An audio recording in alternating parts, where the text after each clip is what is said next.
আসসালামু আলাইকুম। আমরা আজকে দেখাবো কিভাবে এক্সেলের শর্টকাটে কিছু সহজ পদ্ধতিতে কাজ করা যায়। যেমন 1 দিয়ে এন্টার দিলাম, 2 দিয়ে এন্টার দিলাম, এরপর 3 দেখার প্রয়োজন নেই। আমরা 1 এর ঘর থেকে মাঝের অংশটাকে নিচে টেনে আনবো এবং সব এই কানি থেকে সব নিচে দিব, একের পর এক সিরিয়াল হয়ে যাবে। বার বন্ধ দিলাম। এরপর আমরা দিনেরটা দিব সানডে,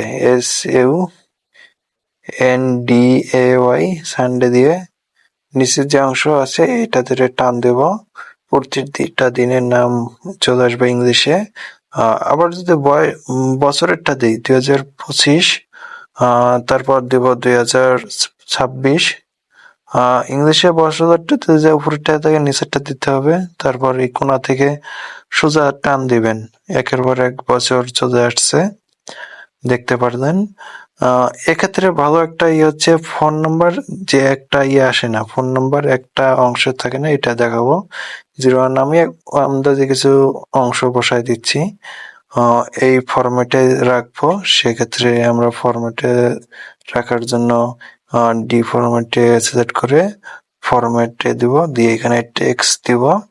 টেক্সট দিয়ে ওকে করে দিলে যেটা আছে এটা এখন রিমুভ করে দিব।